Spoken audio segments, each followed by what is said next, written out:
You're listening to Car Free Midwest. We're a podcast based in Omaha, Nebraska, exploring the stories, barriers, and joys of getting around the Midwest without a car. Our goal is to build a community around more transportation equity and less car dependency. I'm Sarah Johnson. And I'm Joshua LeBure.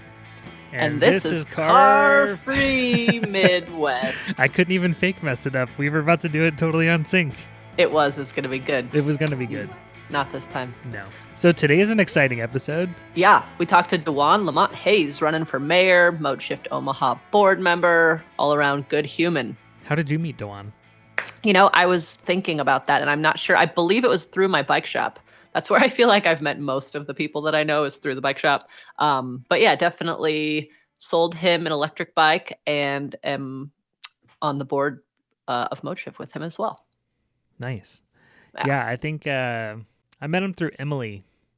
Yeah. And just like through wanting to do a documentary that will happen at some point, but it's been Corona on hold willing. because of the virus. Yeah. Yeah, reasonable. But I've had the opportunity to get to know him over time, and it was cool to have him on this podcast and be able to talk more specifically about the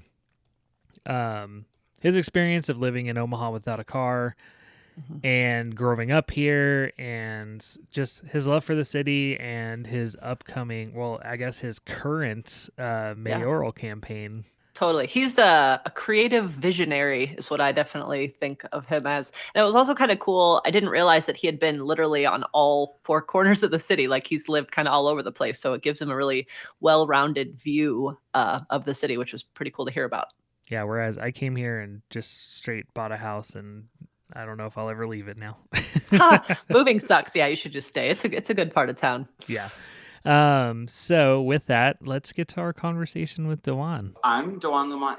I am 26 years old. I am born and raised here in Omaha, Nebraska. And I like being alive. I think, yeah, I'll go with that for sure. Question mark, but also definitely. So I've lived in Omaha my whole life. This is where my family's from. This is the place that I know. It's the context I grew up in.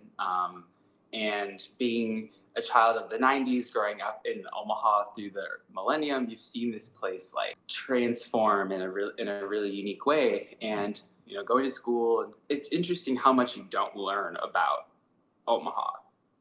Like the very context that we're in. I learned about all kinds of stuff and had incredible opportunities through our public education system, but I learned very little about my actual home. And it wasn't until after graduating from Creighton in 2016 with a degree in journalism and public relations, I was a server and I just quit my job and left school and went on the road for 3 months with a good friend of mine. We just went west. And the whole time we would spend maybe a week in a different city or outdoors. And so we'd have this extreme difference between hiking and biking and doing the national parks, and then spending time in an urban environment and learning and listening to their news and going to their stores and talking to their locals and really getting a sense of and what another context looks like. And the whole time I kept being like, well, in Omaha it's like this, and in Omaha it's like that, and in Omaha it could be like this. And then meeting people, they're like, where are you from? And I tell them, and they're like, you're the first person I've ever met from Nebraska. Usually you're the first person I've met from Nebraska, or, oh, I know someone in Omaha. And you're like, okay, it's either the world's too small or no one knows what you're talking about. After 3 months, this is 2016, this is right before the election. We come back, broke, unemployed, no place to stay. So we ended up staying with my friend's parents and just try to figure out what to do. In that period, I started getting more involved back in the city. After going and seeing other places, I was wondering okay, well, I have this degree, I have this new perspective on the world, I need a job. What does Omaha have to offer 22-year-olds fresh out of college? That's when I found the Union for Contemporary Art, and Brigitte McQueen, we met. And she was like, we need a communications manager for this art organization in North Omaha. And it was through that experience with the union and doing communications and developing relationships and learning about this context in a new way that I moved back to the community. I was staying off 11 Worth, and then I was like, this is weird. I work here, but then I leave every day. Like if I'm saying this is my community, I should probably be in this space because the place you're in is so important, you know.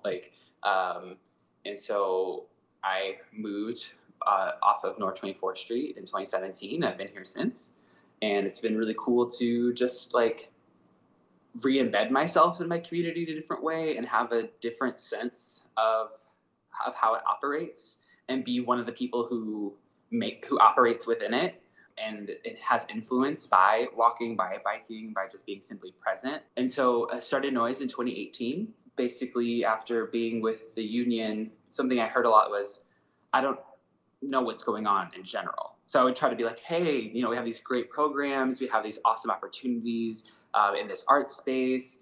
And people were like, you're talking to me about art classes, but what about food? Like, you're talking to me about these things that, like, yeah, that's cool, but I don't have my basic needs met. Essentials, yeah. Essentials. Like, I have a roof, but it's got a hole in it. I have a car, but the battery died. I have a job, but it pays me nothing. You know what I mean? Like, you have these other concerns, and then you're trying to introduce people to this, you know, think of like Maslow's hierarchy of needs. You're trying to say, hey, self-actualization and creativity and expression up here. And they're like, hungry, food, shelter, water, yeah. Food, shelter, water, and just like to feel socially connected, like that connectedness. We're so disparate that if you don't even have those core like things met, it makes you're less attracted to something that seems to pull you even further. So for anyone who's listening who's not from Omaha and doesn't understand the significance of like North 24th Street and just North Omaha in general, can you give a little backstory about the significance of that? 24th Street is an incredible corridor of Omaha. It is one of the few continuous north to south corridors that connects the whole city. From up all the way up to Florence, down to South Omaha, and to Bellevue, past through the Bellevue border. And when Omaha was built and originally platted in 1857, and additions were purchased by wealthy land speculators and things like that, North 24th Street was identified as this major connector, and that's where one of the main circulators for the streetcars stayed, because you're able to like live in different parts of the community and pass over the train tracks and be connected to downtown and be connected to South Omaha and North Omaha. And so there were landowners and business owners and employees that lived all over, and you could just hop on the streetcar and it would take you down the way. And what you see along North 24th Street is definitely like a tapestry of Omaha. It's this like every community that touches that corridor it can be very different, but also shares this tenacity and a sense of place, because 24th Street is so specific. Particularly North 24th Street is between like Burdett and Lake is really seen as like the business and employment center and cultural hub of North Omaha, that has a deep history in like Black music and culture, particularly like the Gym and Ballroom. That was a massive concert. Well, it wasn't a massive concert hall. It wasn't that big, but just the magnitude of its draw and the caliber of artists, Louis Armstrong, Dizzy Rascal. It's massive in significance.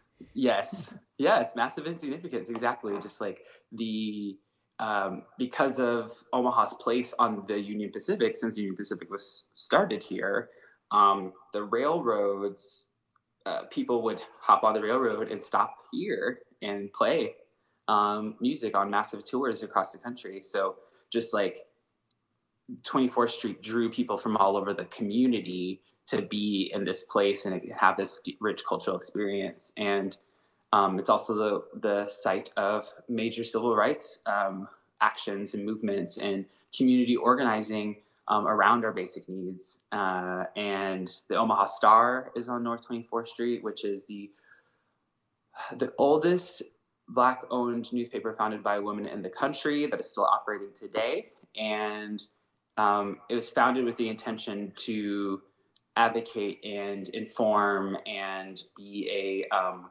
a touch point for the community that represented people as they are, rather than talking about them adjacently, which we see in a lot of the history of Omaha, and exploring the segregation and the racism and the violence, both spatial and social. And so the Noise and the Star and other media organizations, we all really operate in the space of like, we have to be our own advocates. Like we have to be our own informants, and we have to place this information in our context so that we can operate in the world and truly not be accosted by it at all times. You know, North Omaha is a time of massive change, a renaissance, if you will. Revitalization is on the horizon, but it could very quickly become gentrification with there's no communication or participation. Could you tell us a little bit about your mobility situation specifically? I know you've already talked a little bit about how you used to live off of Leavenworth, but were working in North Omaha. Did you have a car then? Have you always relied on bike, walk, transit? Tell us a little bit about your mobility story. Certainly. So I grew up in North Omaha in 2008. Our house was foreclosed on, so we moved to Bellevue. And during that time, my mom drove me everywhere, just about. Or once I was in high school, I had friends that had cars. I say that because I was moved from one context, put into another, and like just south of South Omaha into Bellevue. And then I went to school at Beveridge, which is like West Omaha. So I was bused out there, and then going to Central, my stepdad would drop me off. And living in these different places really forced me to see Omaha in a lot of different perspectives. You know, All over Omaha too. all Yeah, over. that's cool. Yeah, I didn't realize how yeah, yeah. community So everywhere. I grew up on like 42nd and Wirt, and spent a lot of time over there right off of the Radial and Fontenelle Boulevard, and then I went to Western Hills, which is kind of in Dundee. So, and then we moved and so I got this kind of like 360 view of the city. And most of the time, I didn't have a car. I didn't get a car until like my senior year of high school. And I had a 2004 Pontiac Grand Prix with some like awesome dope bass in the speakers, and I love that thing. To be able to, I drove to Forever 21. I worked there at the mall, and it was miserable. Nice. Never do it again. In college, I had a car, and that was helpful the first couple of years. But then my junior, senior year, I lived in Gifford Park, right off of 35th and Davenport. And so I'm off of Dodge Street, which had the number 2. And so that was a major bus connector. And then there was a shuttle through the neighborhood to school. And then it was also bikeable. So, I could just ride down over to Burt and take it over to school. And like literally the journalism school is one of the first buildings on the west side of campus. So I would just be there in like 5 minutes. And so then my car just stayed home most days. And then I started having issues with like, I need to replace my brakes. I need to get an alignment. My taillights busted. I need to replace that. My mom called me for insurance. And my birthday's in July, but my tags renewed in July. So she'd be like, it's $178 to Happy renew your birthday. tags. And I was like, happy birthday, I guess. Exactly. And there's the point where it's just like, I'm sick of this. Like, I can't. And so 2015. I'm very much in that situation for the second time in my life, where Right I'm just now, like, I hate all my of car. this car stuff is happening at once. I need new brakes. I need new shocks. I need new tires because the tires I have are terrible in the snow. And I'm just like, and this happened to me in my early 20s too, where I'm just like, oh man, I had that Just a car. burden. So I literally had this car that like the transmission went out, like all this stuff happened, and I literally just left it on the side of the road in Denver, and it ended up getting towed and confiscated somewhere. And I never like even looked for it. Like I literally just went and bought a bicycle. And so that's what I'd always ridden bikes like my whole life. My uncle and I would ride bikes. We're 7 years apart. So he's my big brother. We would just like bike around everywhere. Sometimes take the bus and stuff. So, growing up in Omaha, you just had to figure out how to get around. if you didn't have a car, which most of us didn't. And so then this is about 2014 that I just like sold my car. I was doing an internship and they gave me a computer, but then they like wanted it back after the internship. And so I Ah, needed to buy a computer. I needed to pay rent. I had a credit card payments. I was like, let me just sell this. So I sold it for like $1,200.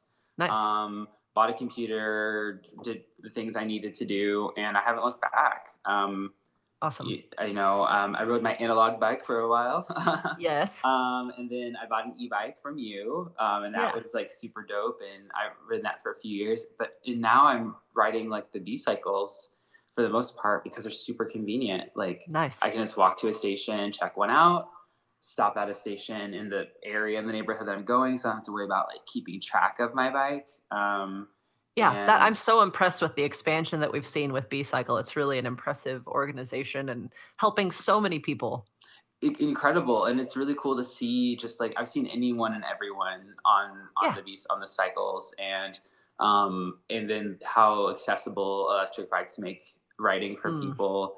mhm. And then with the partnership with Orbit, with that expansion and putting on that major Yeah. access and like last mile support and Mhm. travel, it's just really great. So that's where I'm at now. Is Nice. I bike, I walk most places, and I love it. Awesome. It makes sense a lot of times for where you're going. That's what's I think the thing that ties all three of us together is we've realized cars are more of a hassle than they're worth for us a lot of times. And so yeah, it's fun to have the freedom to get away from that. And for me, like the hassles are like sure, sometimes like walking is a hassle, but it forces you to kind of like breathe and take the time to just get to the place. Or getting on a bike if you're, commuting far enough, it does the same thing where it kind of forces you to kind of take the time. So that kind of hassle or that kind of thing, it kind of puts you in a different headspace. It's almost like a welcomed hassle.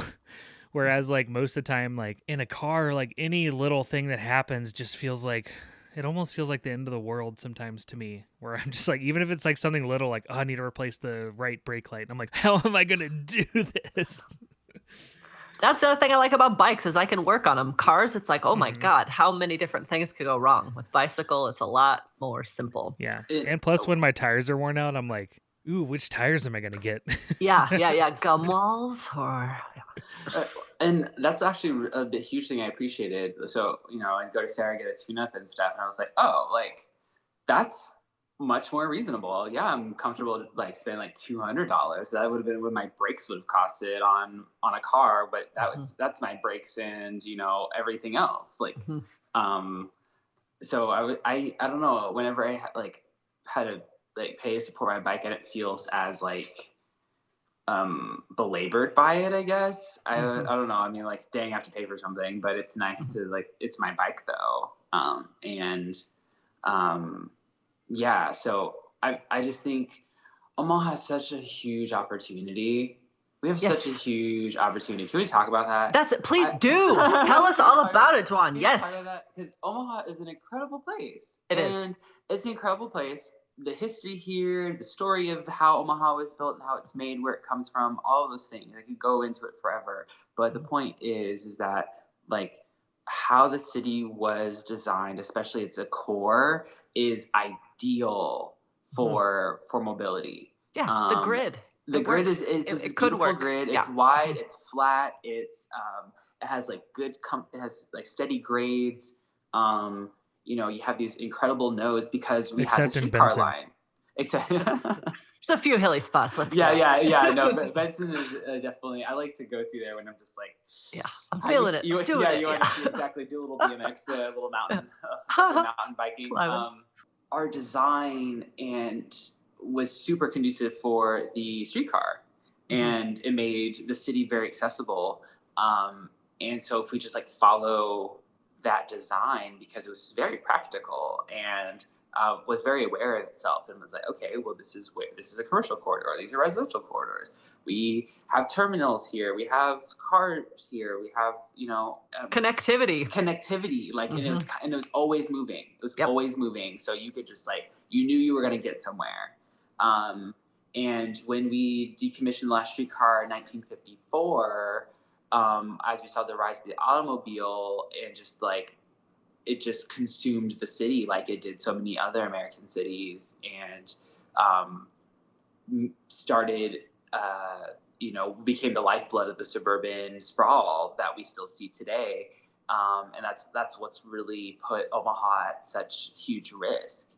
Um, I say risk because it has separated us in a really huge way to the point we don't even know ourselves or each other. And it makes it really difficult for a community to unite and work together to address some of our major distressing needs if we don't know each other or can get to one another. The fact that I don't have a car means I can't reach certain parts of the city at a comfortable, accessible rate. Even my able-bodied self, I have to like get creative.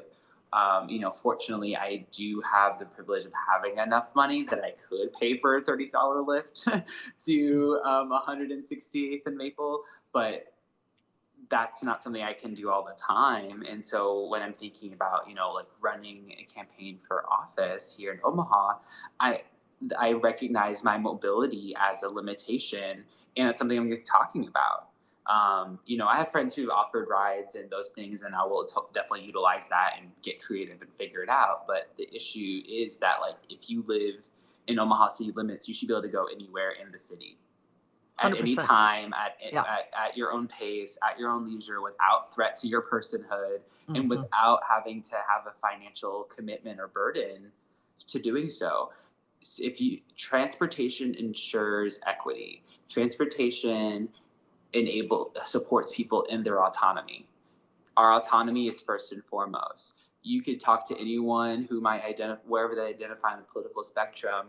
Most people want their autonomy, their freedom, their liberty to do as they please. And so if you believe that, then transportation is something that you ought to support because it ensures that other people have the autonomy. If you want people to pull up their bootstraps, give them a ride to go get those bootstraps. You know what I mean? Like, I like it. They should. How do I get there? They don't come out the ground. So how am I supposed to acquire the materials, the skills, the knowledge, the wherewithal to figure those things out? I need to be able to get there. And what we see in other cities is that children can get on the bus, get on the tram, get on the trolley, bike to school, to hang out, to the mall, to whatever.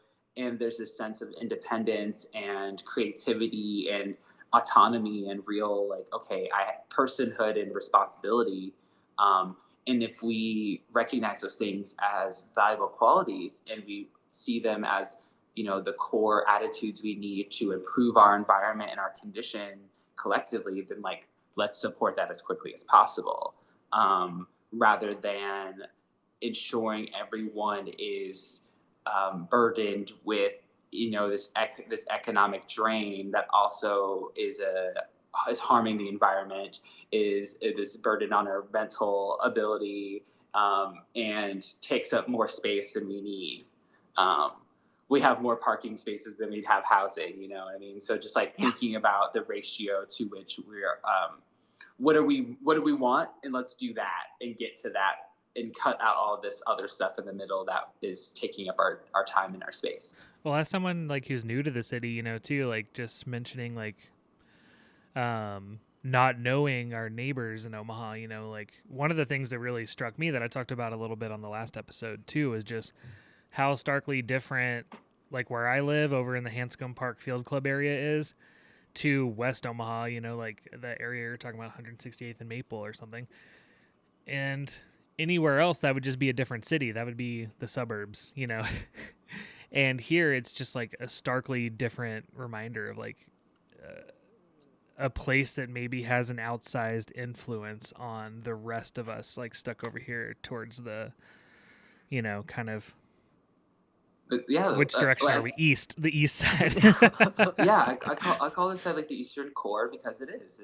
The house I'm in is 100 years old. The streets I'm on are as old as the founding of the city. Yeah, the house that we bought in this neighborhood is, built in 1912. And 1923 over here in Benson. yeah, like Maybe that's mine really was 20 incredible. something.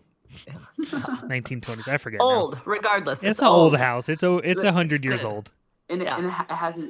it's rooted in a context. There's a lot of history associated. There's many lives that have passed through that space, and what Omaha's expansion westward has just consumed more and more green fields and more spaces that could be producing food, that could be forests, that could be all these kinds of things that help restore ecological balance. And we're just in this place now where we can't sprawl anymore. We're literally to the edge of the county line. We can't go any further. We have to stop and look at ourselves and be like, what do we need? And stop consuming and getting bigger and broadening the tax base when you're not even taking a full awareness and understanding of where you are right now. As a person, before you go and do something big, you ought to take this assessment of yourself. Get a physical, get checked, reflect on your traumas, reflect on the baggage you're carrying with you, so that you can make an informed decision that is like prosperous and sustainable, rather than just keep going, keep consuming, keep taking it on, keep trying to do everything without thinking about the consequences, and everything will be fine and it'll work out because capitalism saves. Like, we can't operate that way anymore. And that's really hard for some folks because that's where a lot of their identity and maybe their power and influence come from. But we got to let that go. And that doesn't make you any less valuable. That's the thing about capitalism very specifically, is that it forces us to determine our value based approximate to some type of material or a false idea of something, rather than being like, I'm valuable simply because I exist. And because when you recognize that for yourself, you'll share that perspective of other people. And that's where we start advocating for public transportation, because we recognize, I want to be able to go places. So if I want to go somewhere, you need to be able to go places too. Mm-hmm. And if you feel the same way about my autonomy as you feel about yours, then we're about to get somewhere. And everyone will benefit. Like, that's the thing. Yeah, everyone benefits from that. Mm-hmm. And that's kind of hard for some people to wrap their minds around, because we've been convinced it's a zero sum. Like, someone's got to win and someone's got to lose. Period. And that just isn't. No, we don't have to do that. That's not how community should work. Yeah, exactly. I think like the whole point of living in a city and being part of a community is that we all work together for the greater good. And that's not what we're seeing a lot of times in this delightful city we call home. A lot of times I think about the fact that when I was in my early 20s and I did have that experience of, it became a hassle, but also like, I didn't have a ton of money. I didn't know if I had the money to buy a new transmission for that car. I was working, my dad passed away when I was 18, and that put us in a lot of financial problems. And in my early 20s, I was basically just broke.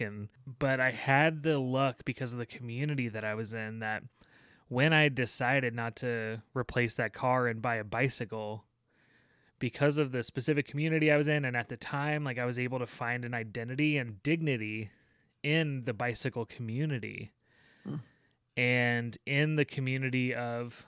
And unfortunately, it was pretty homogenous, in downtown Denver at the time. But I think that that's something that's so important to build, is building a community that recognizes people that use different types of transportation with dignity and with a sense of community. And I don't know. I'm curious to hear your thoughts about that. That's a really great point. And Sarah, you know a lot about this. The more you spend time in your environment, the closer you are to it.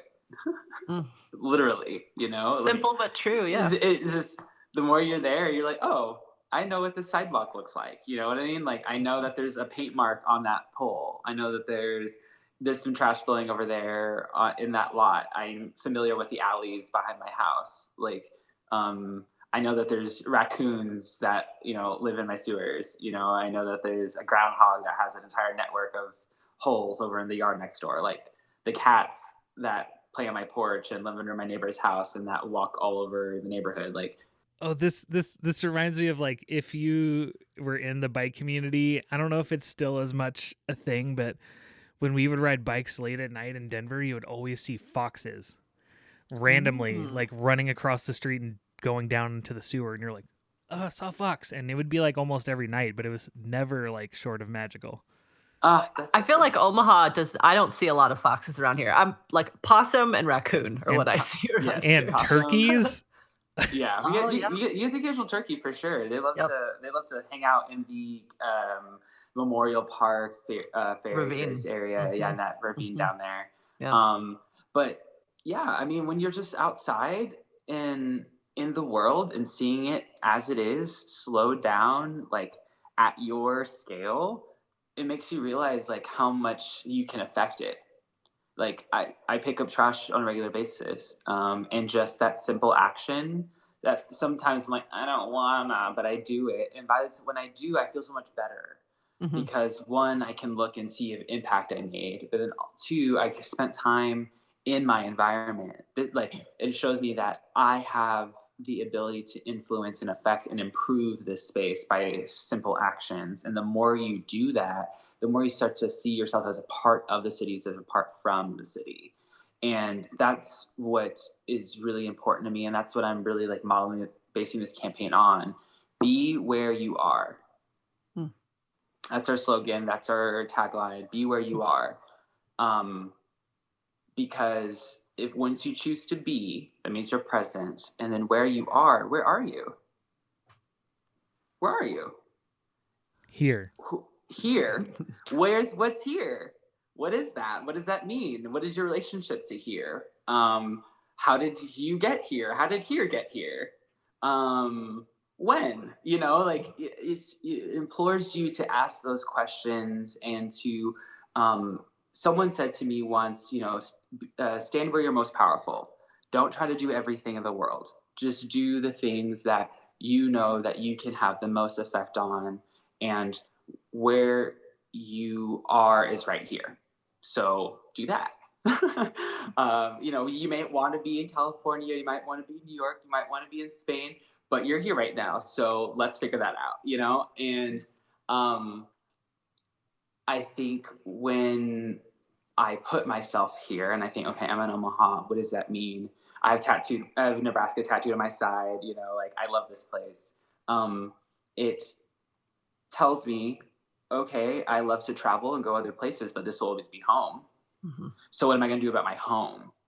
I feel that so much after living in Colorado and coming back here. It's like, oh my gosh, you get a little taste of how it can be. Like you're saying with Mm-hmm. your travels, you see how other communities are doing such cool things. And then you come back to Omaha and you think, man, what potential there is here and what little progress. And so, Dawaune, I am curious if you were elected, what would be one of the first things that you would do that would specifically address mobility equity?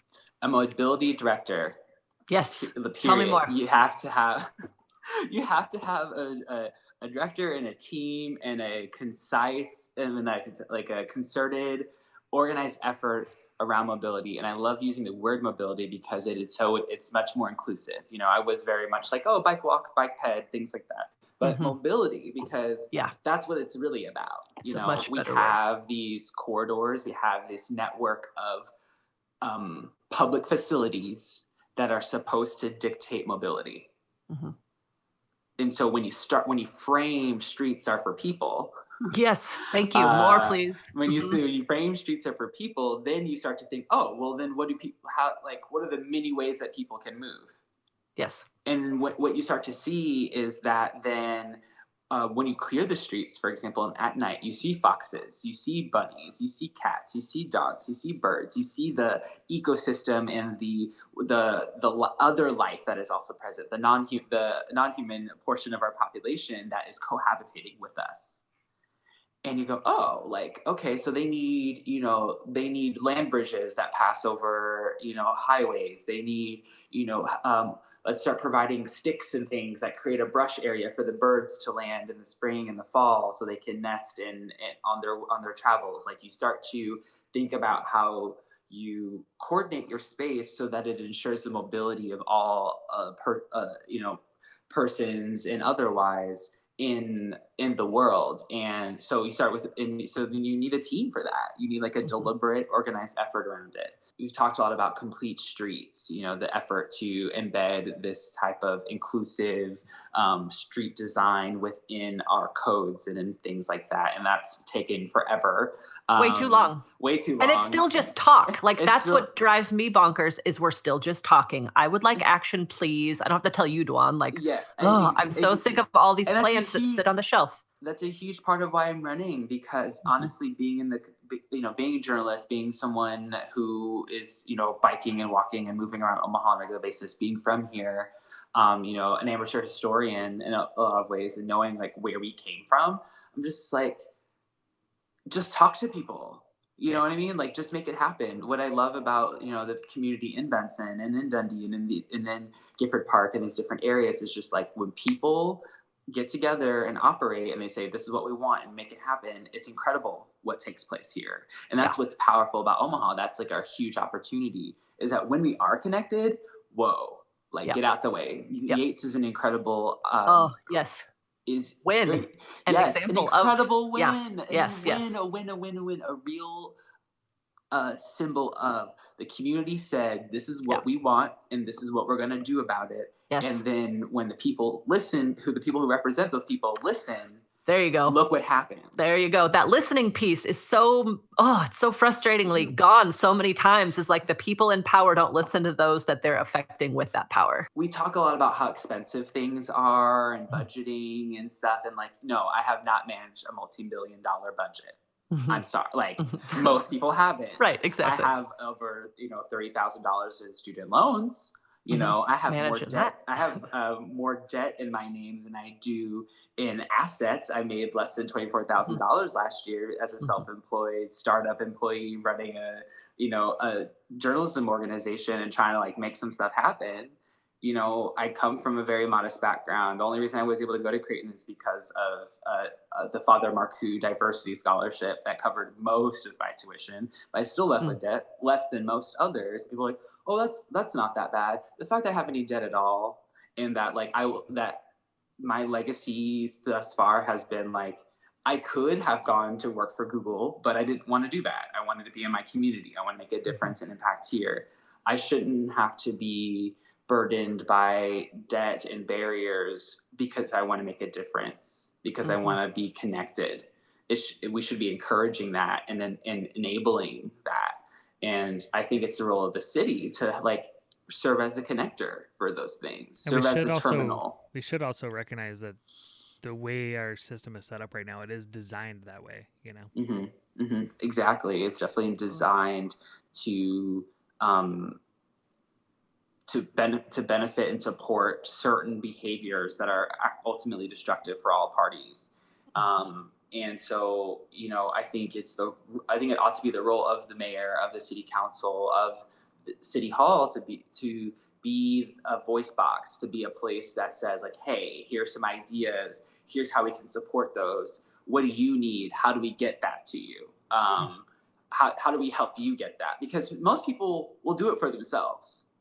If you like ask them what they need and then you're like, oh, I need this. Okay, well, we can support you in this way.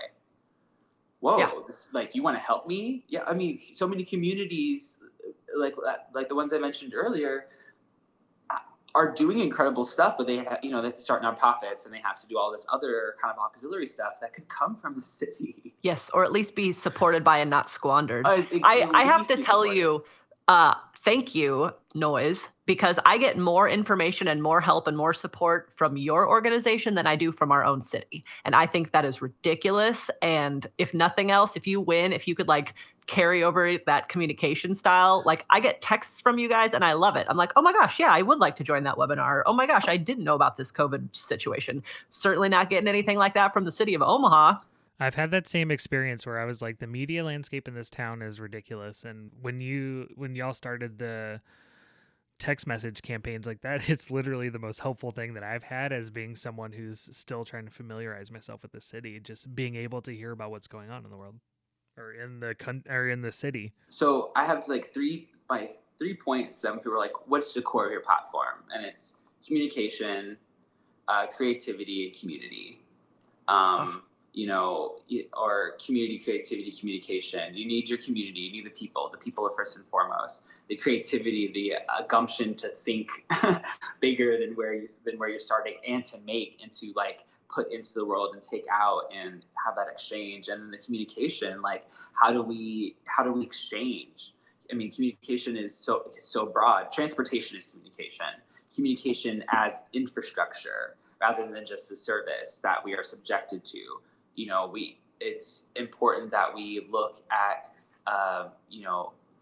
the more information someone has, the more informed decision they can make, the better they can operate in the world, and so if you see someone on the street who is houseless, you're like, what do you need? I need this. Okay. How do we get there? You do this. Okay, great. Because them succeeding benefits all of us. The most protecting and uplifting our most vulnerable helps everyone. Helps everybody. And that's mobility justice is rooted in that. It recognizes that your autonomy being supported and protected. Oh, I'm so glad you have the book literally in front of you. It's such a good, it's just the phrase is like, whoa. And to make sure that phrase is even said by a representative of the city and like who is deeply aware of that is so important. It really is.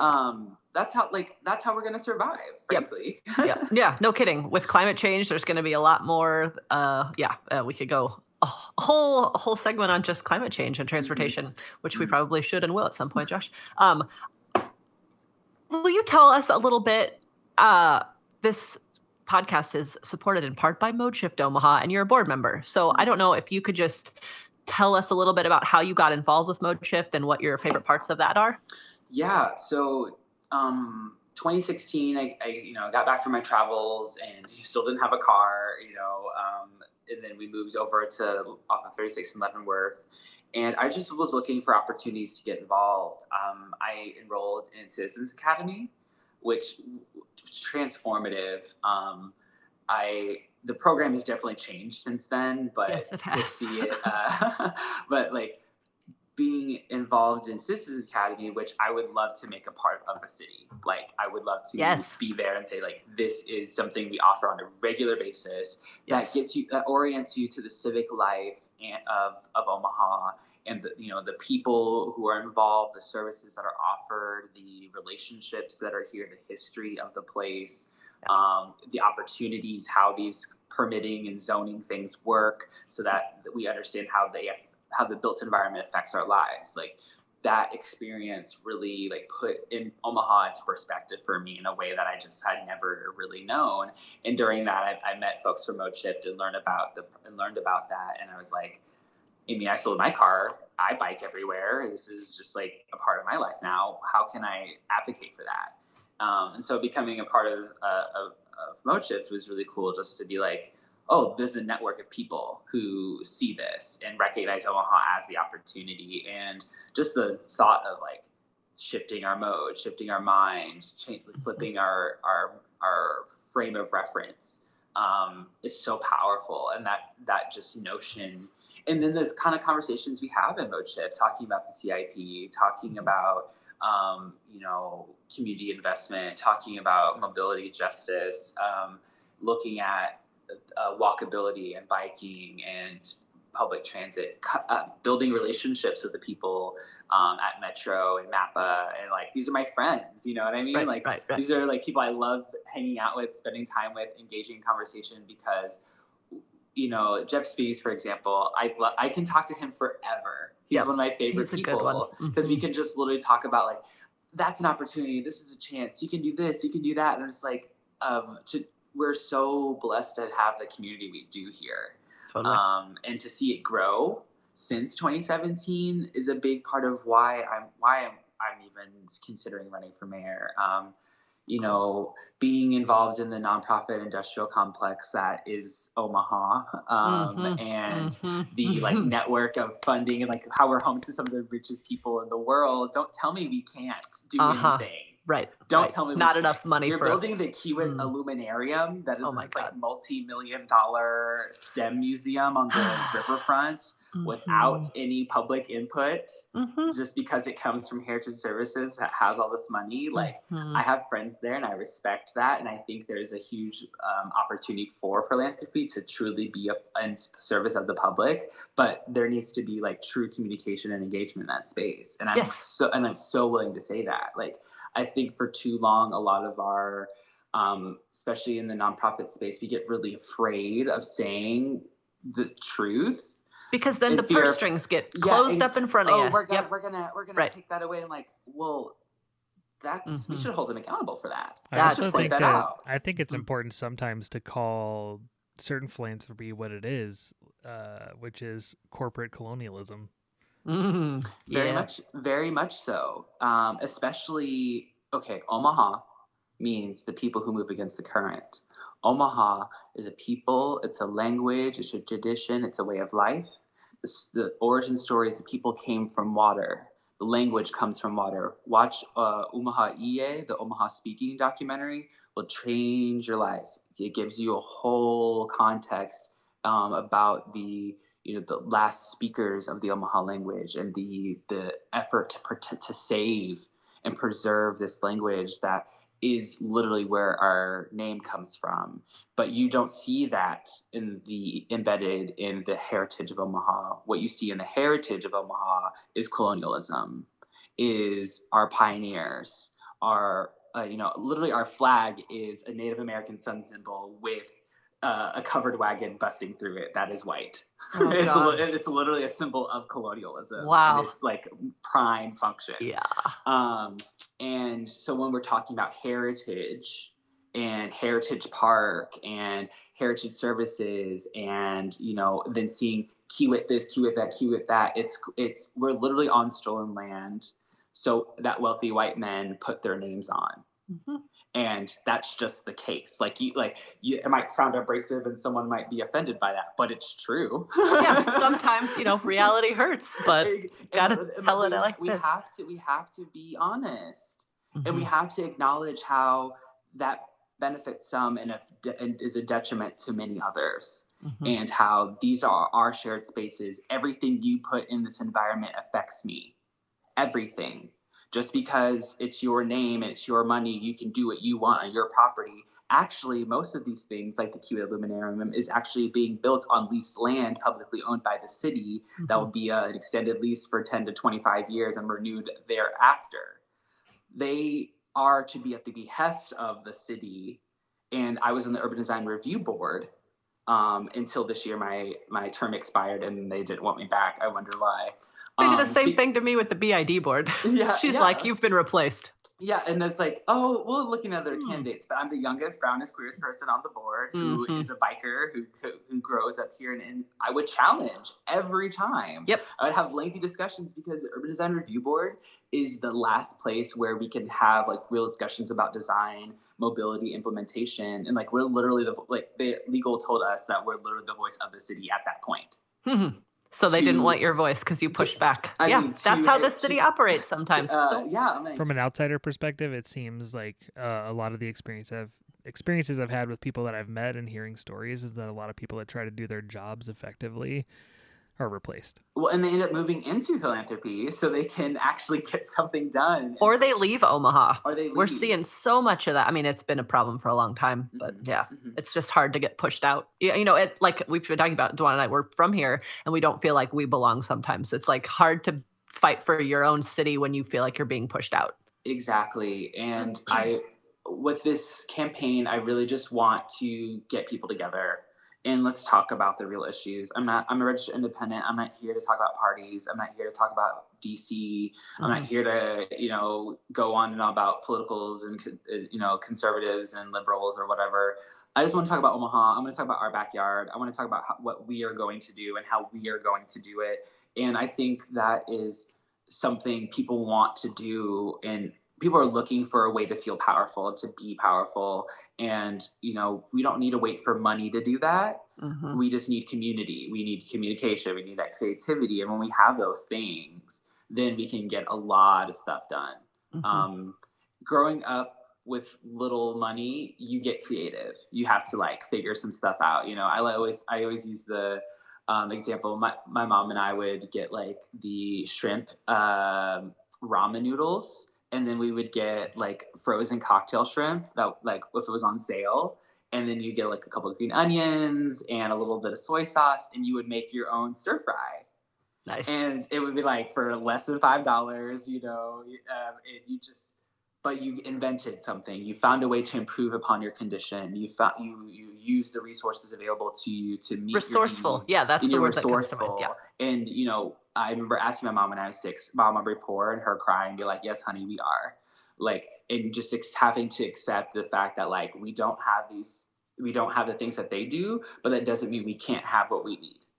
Mhm. And I want to be able to bring that level of resource. And you know, you had to be frugal. I worked at a buy sell trade store. Like, you learn how to repair and restore and fix stuff and make things when you can't afford to just go buy it. And we need to get out of that mindset of just throw it away, buy another one. Let's fix what we have here. Let's improve upon what we have here, and then we have something unique.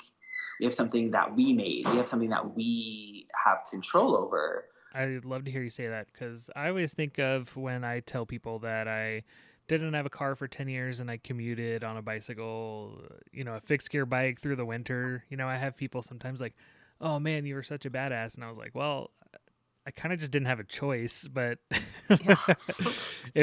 because like oftentimes when I actually started riding my bike in the snow, oftentimes it was because I didn't have $20 to be able to pull out of the ATM to break it into cash to pay the cash fare for the bus. And I Mhm. definitely didn't have enough money to take the taxi and stuff like that. So it was like, okay, I guess I'm riding my bike in the ice. Exactly. And Necessity. it was fine. Like, you know, you find out, oh, it's fine. You know, you can do this. Human beings are pretty capable of doing things without relying on a lot of technology and stuff. We're very adaptable. Exactly. And when we put our minds together, we find some really creative ways to address some of those barriers. So, for example, biking on Maple Street. If you say to someone, they're like, that could never happen. Maple is a massive road. And it's been State wide. highway. Yes, and it's been widened so many times in different parts. And you have these, and it cuts through most of Omaha. It has all of these various nodes. It's a major connector and thoroughfare. Figure out how to put back, like, open the roads. You know, improve the infrastructure so that it enables the mobility of all people. So that like the children at the elementary school right outside of Benson could walk all the way to 90th Street and be comfortable doing so. Well, this is kind of You the know, last question I have here is, what are some of the barriers you've experienced in your life being car free, and what dreams do you have for the potential that Omaha could live up to? the biggest barriers is really getting to know my whole community and know the whole context of Omaha, simply because I can't get there. Um, you know, some of the only ways to get certain parts are through streets, and most streets are designed for cars at this point, and that's how it's organized. Um, and that's upsetting, you know. Growing up here, because you know, my parents had vehicles, or I was bused to school. I got to experience a lot more across the city. Going to Beverage, I really appreciated that experience. Having friends in Millard and spending more time like 120th and further westward, and then comparing that to my experience in North Omaha and then later to Bellevue, and then going to the downtown urban high school just gave me a very like unique perspective in all spaces, and just how I miss that. Um, and you know, I love that I can bike to most parts. You know, I was just in Gifford Park and grabbed a coffee and a scone from Myrtle and Cypress and hopped on an e-bike and biked to the station off of 24th Street and walked here. You know, like, I love that Awesome. I can do that, and I know everyone who owns the shop, and I see my friends on the way. Like, you know, this is the corridor I go down every day, and there's people who text me later and say, "Oh, I saw you biking. I saw you walking. Like, hope you're doing well." Just, I love that, and I love the community that I have. But I do miss being able to go to other places. I miss being able to just like get to see the community on the other side. And we have incredible parks all over the city. We have really cool little nooks and crannies, but if you can't get there, then you can't be a part of it. And that's something that I really want to address, because we can design a 15-minute city in all places, all over the city.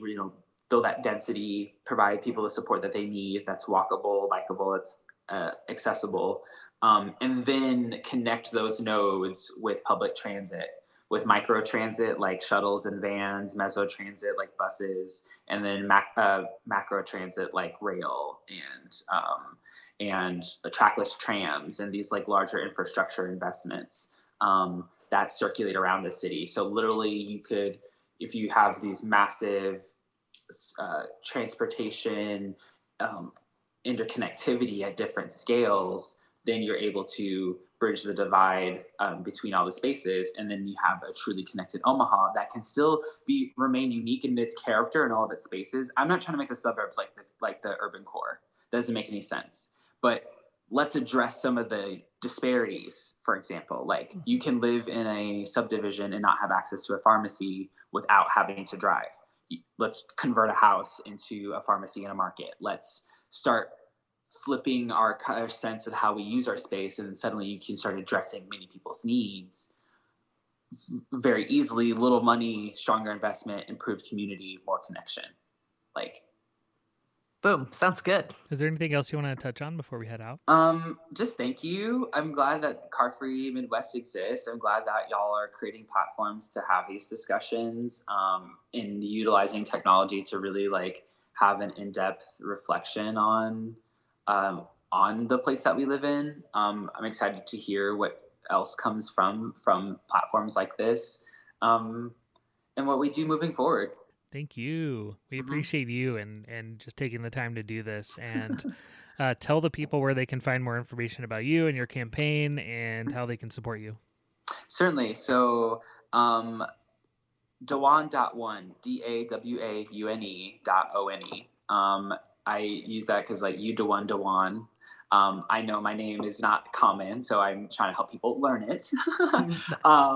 And ONE is, a nod to Omaha, Nebraska, and just this place. So at Dawaune.one on Instagram, at Dawaune_1 on Twitter, and that's also my TAP bio. So you can find out how to volunteer, how to donate, contribute, input ideas, learn more about my platform, resources, things that I'm reading.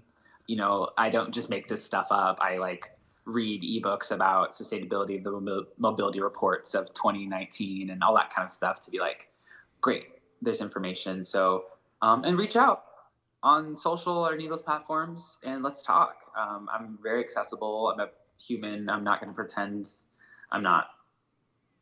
Awesome. Yeah. And also check out Noise, everyone, if you haven't yet. Yeah. noiseomaha.com. Get involved, learn some information, share it with people. Support everyone. Yes, thanks again, Dawaune. I'm so glad that you had the time to join us today, or made the time to join us. Yes, of course. Thank you, and we'll talk soon. Sounds good. All right, well, that was our conversation with Dawaune Lamont Hayes. So what stuck out to you, Sarah? Oh, I just like that he frames everything differently. Like, it's just, we've gotten so used to the way that the city has been managed. I won't even say led. I don't sometimes feel the word leadership is appropriate. But I just think that the way that he looks at things is unique and exciting and creative. Like, he talked about creativity, community, and connectivity. Those are all exciting things that I think would really make for a different type of leadership in City Hall. Yeah, and I think I always have like I mentioned in the last episode that I'm generally optimistic, but I do find myself falling into, cynicism every now and then. And totally. One of the things that I always come out with, like, even if we're angry about something or, even if we're having a conversation just about how terrible something is, like, I always come out of a conversation with Dawaune feeling inspired to, do more. Yeah, optimistic for sure. Yeah, and I think that that's an important thing to have when you're running an organization like he is, and now running for mayor. So there was one quote that he said that I just like wrote down in my notes was being a part of the city rather than apart from the city. Yes. And I was just, definitely. That's just so good, because that's just It something that like I feel when I ride my bike around a city or walk around a city, or if you allow yourself to be in that space, it's easy to be in any of those situations, and when you don't have a car or whatever, it's easy to be in any of those situations and just like feel like it's such a drag, or you let people kind of make you feel bad about yourself. But I think if we can reframe the whole transportation system, like transportation with dignity and equity, and think about it in that way of being a part of the city rather than apart from the city. And yes, I think that's just such a radical concept that he kind of just said in passing, but it's something that really stood out to me. Deep. Yeah. I know when we were kind of talking about that one, the experiencing your environment differently when you're without a car, really something I think about a lot, because I think sometimes the reason that I like riding my bike so much is it's so much easier to have conversations. He was mentioning he'll ride the B-cycle to Gifford Park or whatever, and then someone will text him and say, "Oh, I saw you out and about." Like, that never happens when you're in a car. Like, it's just all the little opportunities at engagement and communication that happen when you're not locked in a metal box.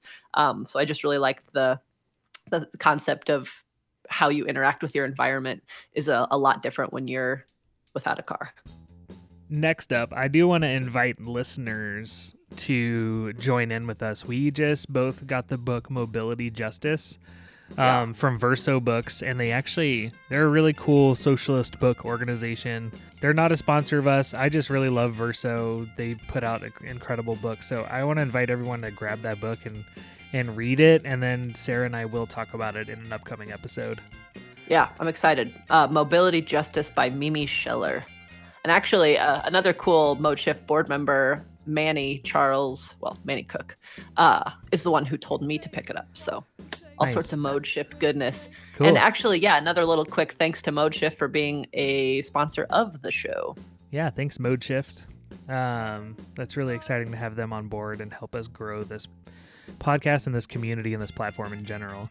And speaking of growing this, let's also Patreon. If you support us on Patreon, we do have an hour and 10-minute or something long version up on there now. You also get the episodes early, and if you donate to a certain level, there's even awards like merch, like specific merch that no one else will get. And this is all just to help us be able to grow this and go beyond Omaha and continue supporting our community, but also like talking to the greater Midwest and grow this podcast and make it a thing, and make it beyond a podcast and make it more of a platform for making change. Exactly. Expanding the conversation so that it turns from plans into action. That was the other thing we kind of talked a little bit about with Dawaune. That's been an issue. And that's actually the reason that Mode Shift exists, is because we are so sick of looking at plans that do not become actual physical infrastructure. It's just, we would like to turn the plans into action, and part of the way that we do that is through conversation, and this is part of that fun. Plus, if you support us on Patreon, you just have the good feeling that you're supporting this movement. It's hard to turn plans into action when you don't care, and we actually care. So too much sometimes, I'm afraid. Maybe to a fault. So with that, go to patreon.com/carfreemidwest and support us. And that will do it for this show. Yes, indeed. We'll be here every other week, though, so join us again for interviews, topics, and documentary pieces covering all things transportation. And as you know, we'll be talking a lot about bikes and buses and walking and all the things transportation. So subscribe to Car Free Midwest wherever you listen to podcasts. This is a production of Figure Podcasts, with support from Mode Shift Omaha, modeshiftomaha.org. and figurepodcasts.com, and then also carfreemidwest.com for us. Find us on, did you already say find us on Instagram? No. I did not, but I need to write that could. down. Yeah. Instagram, Twitter, Facebook, all over the place. Everything is just Car Free Midwest. All the organizations and links that Dawaune mentioned will be in the show notes, including all of our links. go leave us a star rating and write us a review on Apple Podcasts and wherever you listen to podcasts. All right. Thanks, everyone. Thank you. Bye.